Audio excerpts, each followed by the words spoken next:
Hey guys, welcome back to my channel. Today we're going to be doing a little bit of maintenance. It's about time to oil change my wife's car. We have a kind of a set of summer and winter wheels. We have like the stalkers for winter with some decent tread, and then for the summer we bought some nicer wheels, some 22-inch wheels that we got off of a newer Denali. Actually found them on Craigslist, heck of a deal, couldn't turn it down. Came fully assembled, TPMS sensors and everything, so we threw them on there for the winter, and obviously with those low pro tires, I don't think I'd trust them in the summer or the winter in the snow and stuff. So we throw the stalkers back on. Well, I throw the stalkers back on. So we're going to throw the stalkers back on it, and which is, I think they're a 16 or 17-inch wheel, and then I'll get the oil changed and get it ready for kind of winter. And then I still kind of need to detail it a little bit, but I'll get to that later once I have a chance. It's kind of been rainy and it's starting to get cold, as you can see. It'd be extremely nice to have a heated garage, but you know, you gotta work with what you have, and you know, I can't complain. I'm very blessed with the space that I have and the tools that I have. So here, let me show you guys. That's her car there. I have it up on a set of the Rhino ramps. Actually, my first time using the Rhino ramps, so I'm kind of curious how they work, as in how well they work. Seem to work fine. I threw some jack stands underneath just to be safe, because I mean, heck, it's only plastic, right? So I think they'll be fine. They're rated for more than this thing weighs. Jack stands to be safe, but those are the wheels that are on it now.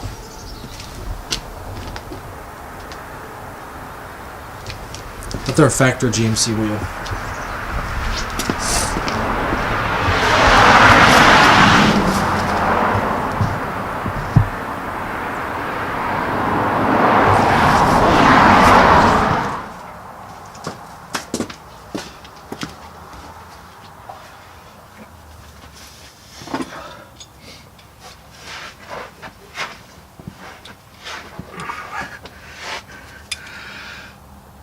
I wish I could yell at the mechanic who put this bolt in so tight last time for the oil drain pan, but since that was me, I guess I just won't do it again next time.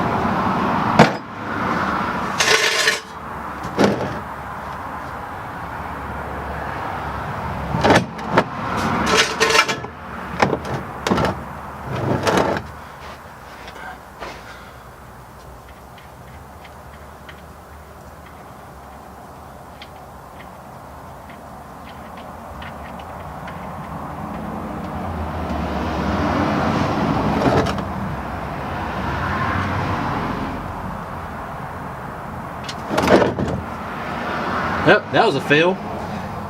Missed just a little bit. Oh well.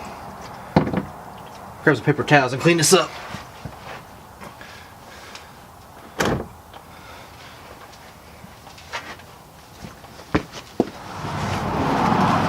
As you'll come to find out, when it comes to messes, I'm a bit OCD. Don't like messes.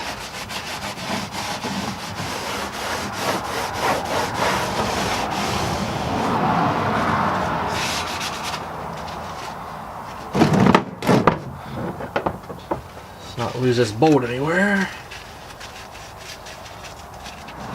Alright, let's flip this around and grab the filter.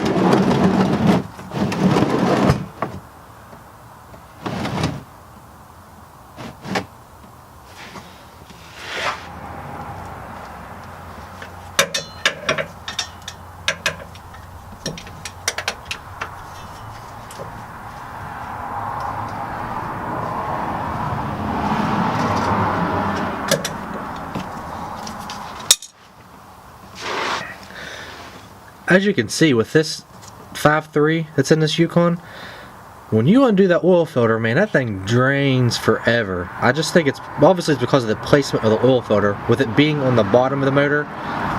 You know, my truck, it's kind of up on the front side, so it seems like once you get that first initial drainage, it's done. This thing, forever. No funnel pour.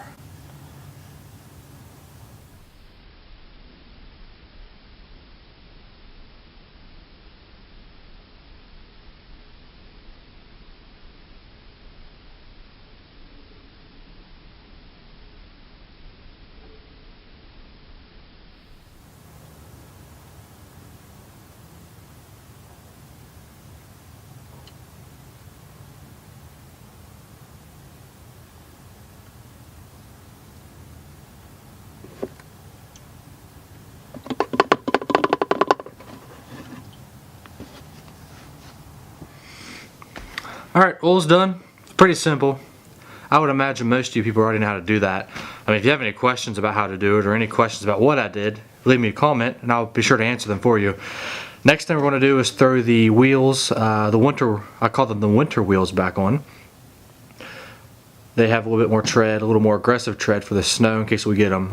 The summer wheels just have that stock low profile tires on them, and I don't think they do any good. And we have a little bit of a hill to get to our house, so I don't think I would trust them. But they don't look as good, that's for sure.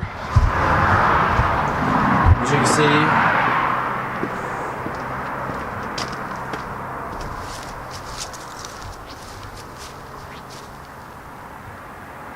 those are the stalkers. And I really haven't showed this yet. So let's do a mini garage tour while we're here. We'll start in the back corner. This is my 60 horsepower, 60 gallon, 5 horsepower Napa compressor.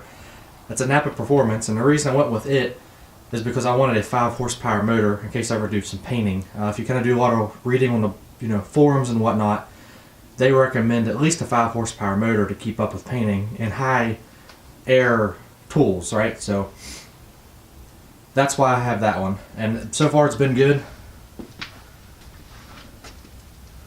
Has an Italy pump, which I read's a pretty decent pump,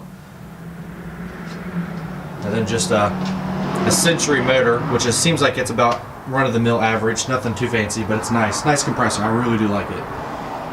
And I just have it going into a Cobalt. I think I bought that from Lowe's or Home Depot. Just a water separator to keep the water on the lines, and a pressure regulator. Got some of this Flex Zilla hose. It's pretty neat stuff from Tractor Supply. Going into some Smart Flex hose. I got it because colors matched. I know, kind of crazy, but I like it. Now for this, the impact I have,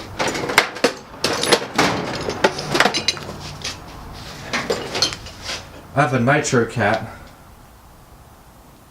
air impact. It's a 1056 XL. It's nice because it's small, but it's really torquey. So it makes pretty quick work of swapping these wheels.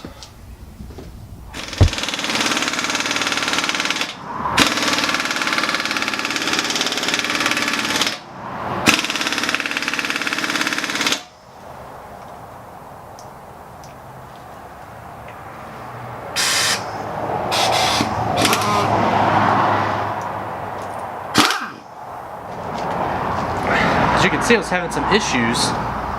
I was talking about how, stout this thing is for as little as it is. Turns out I forgot I had to down the pressure when I was spraying Raptor liner about a month or two ago. So I built this little gauge thing. That way when you pull the trigger, you want 90 psi for this gun at the trigger. And when you're only getting under 60, that causes your problem. So I'm gonna go adjust that.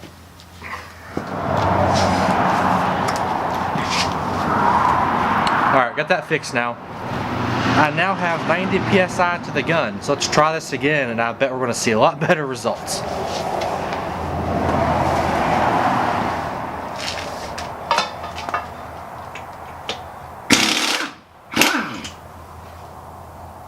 Much better. Don't forget to label what side it came from as well. That way next spring we put them on, we can rotate them around, but we know where they were when I took them off.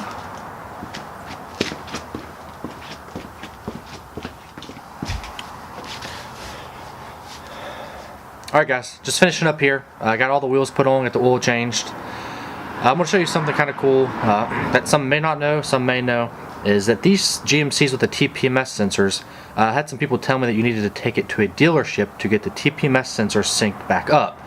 Reason I just swapped wheels, right? So now it has different TPMS sensors, different serial numbers, the whole 9 yards. Well, there's a trick you can do by holding the lock and the unlock button on the key fob, and it'll actually let you go around the vehicle and choose and resync these TPMS sensors. Now how you do that is once it tells you where to go, and it'll tell you by a blinker light staying lit, which I'll show you, You just go there and you just start letting air out or putting air in, depending on what you want to do.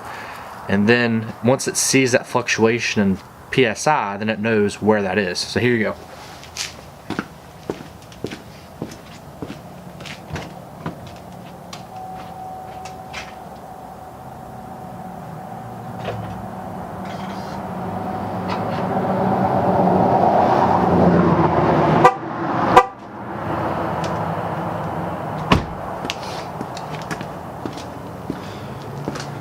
Now that beep lets you know that it's ready, and it says tire learning activation mode on the dash. So here we go.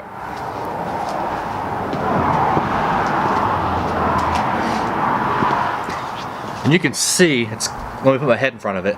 This blinker here, bright yellow, is lit. That means start with this tire.